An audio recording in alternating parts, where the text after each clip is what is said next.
A'udzu billahi minasyaitonir rajim. Bismillahirrahmanirrahim. Wa ma kanan nasu illa ummatan wahidatan fakhtalafu walaula kalimatun sabaqat mir rabbika laqudiya bainahum fima fihi yakhtalifun. Manusia itu dahulunya hanya umat yang satu dalam ketauhidan. Lalu mereka berselisih. Seandainya tidak karena suatu ketetapan yang telah ada dari Tuhanmu, pastilah di antara mereka telah diberi keputusan azab di dunia tentang apa yang mereka perselisihkan itu. Yang dimaksud satu umat di sini ialah satu kaedah, yaitu percaya kepada Allah yang Maha Esa. Karena manusia sejak dilahirkan ke dunia telah menganut kepercayaan tauhid. Allah telah mengambil kesaksian terhadap manusia sejak mereka dikeluarkan dari sulbi. Lihat tafsir surat Al-Baqarah ayat 213 dan Al-A'raf ayat 172 sebagai firman kejadiannya seperti sabda Nabi Muhammad SAW, kullu mauludin yuladu alal fitrah fa'abawahu yuhawwidanihi au yunasiro bihi au nih.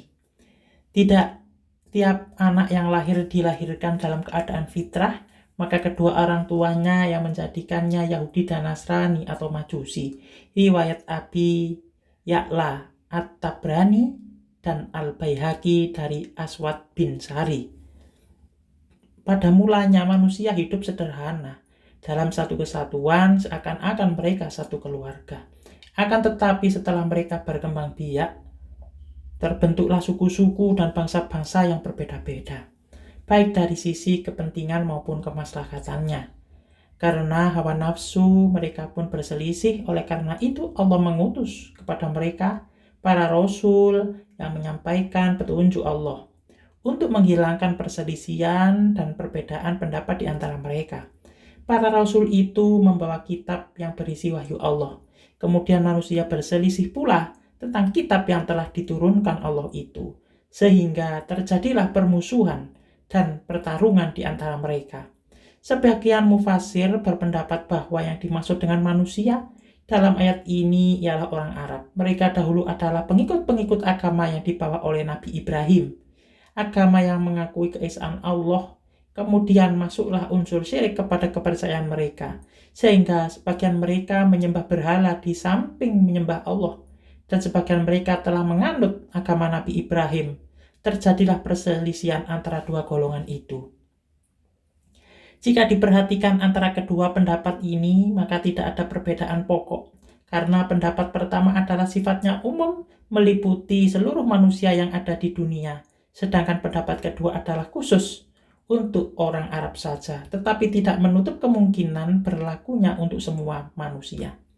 Dengan peringatan yang sangat keras, dengan pernyataan bahwa seandainya belum ditetapkan oleh Allah dahulu untuk memberikan balasan yang setimpal dan adil di akhirat, maka Allah akan segera membinasakan orang-orang yang berselisih itu di dunia ini. Mereka membawa perpecahan dan permusuhan, apalagi perselisihan mereka itu tentang kitab Allah yang sebenarnya diturunkan untuk menghilangkan perselisihan.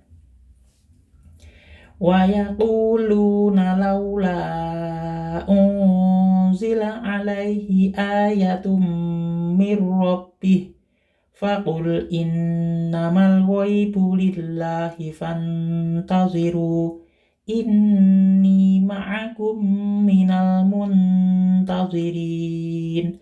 Mereka berkata, mengapa tidak diturunkan kepadanya Nabi Muhammad suatu bukti mukjizat dari Tuhannya?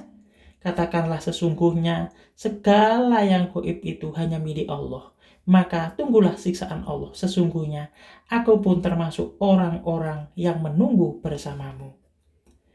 Dalam ayat ini dijelaskan sikap orang-orang musyrik kepada Nabi dengan mengatakan bahwa mengapa tidak diturunkan kepada Muhammad tanda-tanda kerasulannya yang berhubungan dengan alam ini seperti yang pernah diturunkan kepada nabi-nabi sebelumnya. Seperti angin topan Nabi Nuh, membelah lautan untuk Nabi Musa, dan sebagainya. Permintaan dan keheranan mereka itu dilukiskan dalam ayat yang lain sebagaimana berikut. Wa qalu ma li hadzal rasuli ya'kulu at-ta'ama wa yamshi fil aswaq laula unzila ilaihi malakun fayakuna ma'ahu nadhira aw yulqa ilaihi kanzun aw takunu lahu jannatu ya'kulu minha wa qala adh-dhalimuna in tattabi'una illa rajulan mashura. Dan mereka berkata, mengapa Rasul Muhammad ini memakan makanan dan berjalan di pasar-pasar? Mengapa malaikat tidak diturunkan kepadanya agar malaikat itu memberikan peringatan bersama dia? Atau mengapa tidak diturunkan kepadanya harta kekayaan? Atau mengapa tidak ada kebun baginya sehingga dia dapat makan dari hasilnya? Dan orang-orang zalim itu berkata, kamu hanyalah mengikuti seorang laki-laki yang kena sihir. Surat Al-Furqan ayat 7 hingga ayat 8. Mereka juga meminta bukti-bukti kenabian yang lain, seperti kebun-kebun yang indah di mana sungai-sungai mengalir di sana, atau azab dengan menjatuhkan langit, atau rumah dari emas yang diberikan kepada Muhammad. Dalam ayat lain Allah berfirman, wa qalu lan nu'mina laka hatta tafjura lana minal ardi yanbu'a aw takuna laka jannatum min nakhilin wa 'inabin fatufajjiral anhara khilalaha tafjira aw tusqitas samaa'a kama za'amta 'alaina kisafan aw ta'tiya billah wal malaikati qabila aw yakuna laka bainum min zukhrufin aw tarqa fis sama' walan nu'mina liruqiyika hatta tunazzila alaina kitaban naqra'uh qul subhana rabbi hal kuntu illa basyarar rasula. Dan mereka berkata, kami tidak akan percaya kepadamu Nabi Muhammad sebelum engkau memancarkan mata air dari bumi untuk kami, atau engkau mempunyai sebuah kebun kurma dan anggur, lalu engkau alirkan di celah-celahnya sungai yang deras alirannya, atau dengan jatuhnya langit berkeping-keping atas kami, sebagaimana engkau katakan, atau sebelum engkau datangkan Allah dan para malaikat berhadapan muka dengan kami, atau engkau mempunyai sebuah rumah terbuat dari emas, dan engkau naik ke langit dan kami tidak akan mempercayai kenaikanmu itu sebelum engkau turunkan kepada kami sebuah kitab yang kami bicarakan. Surat Al-Isra ayat 90 hingga 93. Maka Allah mengajarkan Nabi Muhammad jawaban atas permintaan orang-orang musyrik itu sebagaimana tersebut dalam firman Allah, wa ma mana'ana an nursila bil ayati illa an kadzdzaba bihal awwalun wa ataina samudan naqata mubsiratan fadzalamu biha wa ma nursilu bil ayati illa takhwifa. Dan tidak ada yang menghalangi kami untuk mengirimkan kepadamu tanda-tanda kekuasaan kami, melainkan karena tanda-tanda itu telah didustakan oleh orang terdahulu, dan telah kami berikan kepada kaum Samud unta betina sebagai mukjizat yang dapat dilihat, tetapi mereka menganiaya unta betina itu, dan kami tidak mengirimkan tanda-tanda itu melainkan untuk menakut-nakuti. Surat Al-Isra ayat 59. Setiap rasul yang diutus Allah diberinya mukjizat untuk membuktikan dan menguatkan risalahnya, tetapi mukjizat yang diberikan itu berbeda-beda. disesuaikan dengan keadaan dan tempat untuk umat yang akan menerima risalah itu. Khususnya Nabi Muhammad SAW diberikan mukjizat berupa Al-Quran. Karena mukjizat itu sesuai dengan tingkat pengetahuan orang-orang Arab dan manusia yang hidup sesudahnya. Diriwayatkan bahwa Nabi Muhammad SAW bersabda, "Ma min nabiyyin illa wa qad a'tiya minal ayati mithluhu amana alaihil basharu wa innama kana alladhi utituhu wahyan awhahullahu ilayya fa'arju an akuna aktsarahum tabi'a yaumal qiyamah." Tidak ada seorang nabi yang diutus Allah kecuali dia memberikan mukjizat-mukjizat yang karenanya lah manusia beriman kepadanya. Yang diberikan kepadaku tak lain adalah wahyu yang telah diwahyukan Allah kepadaku. Maka aku mengharapkan agar akulah di antara mereka yang paling banyak mengikutnya di hari kiamat. Riwayat Al-Bukhari, Muslim, dan At-Tirmidzi dari Abu Hurairah. Allah memerintahkan kepada Nabi Muhammad SAW agar memberi peringatan keras kepada orang-orang musyrik dengan mengatakan kepada mereka bahwa barang yang gaib itu di bawah kekuasaan Allah. Hanya dialah yang memilikinya, termasuk di dalamnya mukjizat-mukjizat yang mereka minta itu. Jika Allah berkehendak menurunkannya kepada mereka, maka dia sendirilah yang mengetahui waktu turunnya. Muhammad hanya seorang rasul yang bertugas menyampaikan agama dan ketetapan Allah atas diri mereka. Sebagaimana Muhammad pun termasuk orang-orang yang menunggu datangnya ketetapan itu. Dalam ayat lain Allah berfirman, "Qul ma kuntu bid'am minar rusuli wa ma adri ma yuf'alu bi wala bikum in attabi'u illa ma yuha ilayya wa ma ana illa nadhirum mubin." Katakanlah Muhammad, aku bukanlah rasul yang pertama di antara rasul-rasul dan aku tidak tahu apa yang akan diperbuat terhadapku dan terhadapmu. Aku hanya mengikuti apa yang diwahyukan kepadaku dan aku hanya memberi peringatan yang menjelaskan. Surat Al-Ahqaf ayat 9. Apa yang dinantikan Muhammad SAW dan apa pula yang mereka nantikan diterangkan Allah pada ayat 102 surat ini.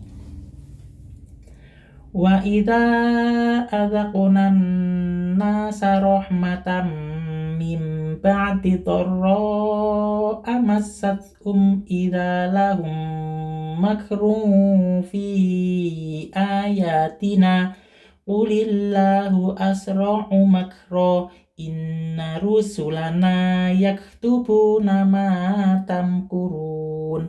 Apabila kami memberikan suatu rahmat kepada manusia, setelah bencana menimpa mereka, mereka segera melakukan segala tipu daya untuk menentang ayat-ayat kami. Katakanlah, Allah lebih cepat pembalasannya atas tipu daya itu. Sesungguhnya malaikat-malaikat kami mencatat tipu dayamu. Ayat ini menerangkan sifat orang kafir pada umumnya dan sifat orang musyrik pada khususnya. Bahwa bila Allah memberikan suatu kelapangan kepada mereka setelah menderita suatu kesukaan dan kebahagiaan sesudah mereka sengsara, mereka tidak mengakui bahwa kelapangan dan kebahagiaan itu datangnya dari Allah, sehingga mereka tidak mensyukurinya. Apabila rahmat Allah datang kepadanya berupa hujan yang diturunkan dari langit, yang menumbuhkan tanaman-tanaman dan menghidupkan binatang ternak, mereka menyatakan bahwa itu adalah berkah berhala dan sembahan-sembahan mereka. Atau mereka mengatakan bahwa hujan itu turunnya secara kebetulan saja, karena musim hujan telah tiba. Jika mereka ditimpa kesukaran, kemudian kesukaran itu hilang, maka mereka mengatakan bahwa kesukaran itu hilang semata-mata karena mereka sendiri adalah orang-orang yang pandai menghilangkan kesukaran dan termasuk orang-orang yang bernasib baik. Hal yang seperti ini telah dilakukan oleh Fir'aun dan kaumnya setiap mereka menerima azab Allah dan setiap mereka terlepas dari azab itu. Hal yang sama dilakukan orang-orang musyrik Mekah terhadap Nabi Muhammad SAW dan pengikut-pengikutnya. Rasulullah Shallallahu Alaihi Wasallam berdoa kepada Allah agar orang musyrik ditimpa azab berupa musim kemarau seperti tahun kemarau yang terjadi pada masa Nabi Yusuf. Maka mereka pun ditimpa musim kemarau yang sangat dahsyat, sehingga mereka terpaksa makan tulang dan bangkai karena kekeringan dan panas yang sangat tinggi menglihatan mereka menjadi berkunang-kunang dan berasap sebagai dilukiskan Allah dalam surat Ad-Dukhan ayat 40 ayat 10. Maka datanglah Abu Sufyan, pemimpin Quraisy, kepada Muhammad Shallallahu Alaihi Wasallam. Ia berkata, "Ya Muhammad, sesungguhnya engkau memerintahkan kepada kami mengadakan hubungan silaturahmi, dan sesungguhnya kaummu telah binasa. Maka mohonkanlah kepada Allah agar mereka dilepaskan dari kesulitan itu." Maka Rasulullah berdoa kepada Allah. Lalu kesulitan dan malapetaka itu pun berakhir dan turunlah hujan. Ternyata tidak berapa lama mereka kembali mengingkari Rasulullah dan memusuhinya. Karena sikap mereka yang demikian itu, maka Allah memerintahkan kepada Rasulullah Shallallahu Alaihi Wasallam untuk menyampaikan peringatan kepada orang-orang musyrik itu bahwa Allah lebih cepat siksanya dari tipu daya mereka. Allah telah menyiapkan azab yang akan ditimpakan kepada mereka sebelum mereka sempat mengatur siasat tipu daya untuk menghancurkan Islam dan kaum muslimin. Semua amalan baik dan buruk akan dicatat oleh malaikat yang telah ditugaskan Allah. Tidak ada satupun dari perbuatan mereka, baik yang kecil maupun yang besar, yang tidak dituliskannya. Kemudian di akhirat nanti, setiap manusia akan memperoleh balasan segala perbuatannya itu. Perbuatan buruk dibalas dengan siksa neraka, sedangkan perbuatan baik dibalas dengan kenikmatan surga. Ayat ini mengisyaratkan bahwa semua pembicaraan manusia dicatat oleh malaikat, dan keberadaan malaikat itu ditegaskan oleh ayat ini.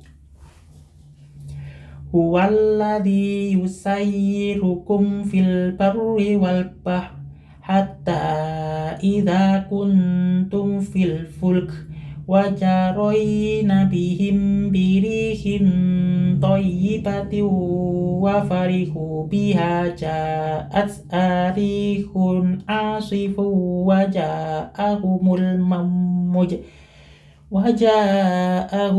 mauju min kulli makani wa dhannu annahum ukhita bihim ta'allahu mukhlishina lahuddin la in anjaytana min hadhihi lanakunanna minasyakirin.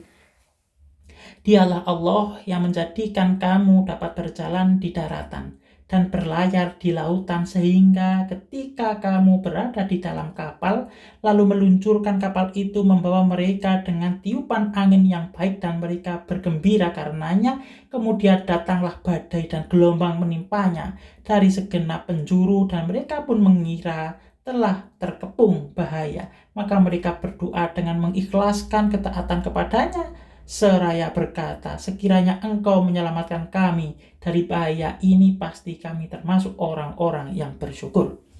Dalam ayat ini Allah menunjukkan kemampuan, kekuasaan, dan anugerahnya kepada manusia. Seraya berfirman, "Dialah Allah yang telah memberikan kepadamu manusia kesanggupan berjalan di darat, berlayar di lautan, dan terbang di udara dengan memberikan kepadamu kesempatan untuk mempergunakan beraneka macam sarana seperti bintang, kapal, dan sebagainya.